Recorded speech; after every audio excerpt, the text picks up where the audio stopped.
स्वर्गदूत जिब्राइल ने मरियम से कहा, तुम एक बालक को जन्म दोगी। कैसे?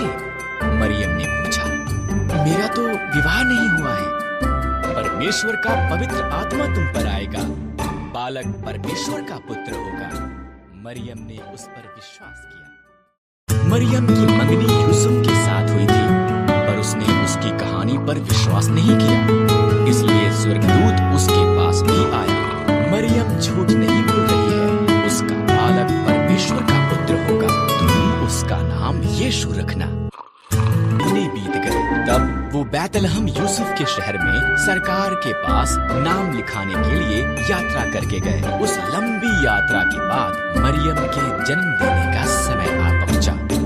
में सभी सराएं भरी हुई थी।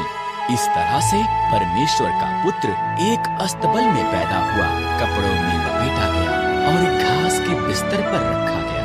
उन्होंने उसका नाम यीशु रखा।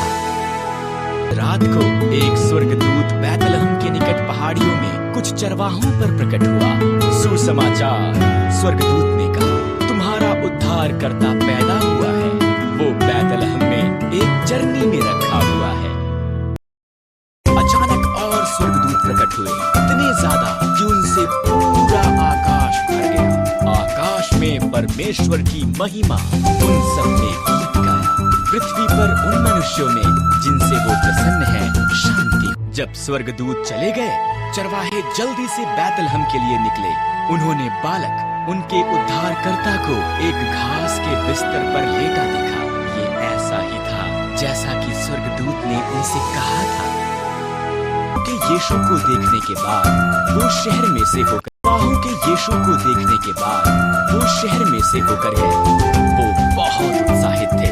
उन्होंने जो हुआ था वो सबको बताया।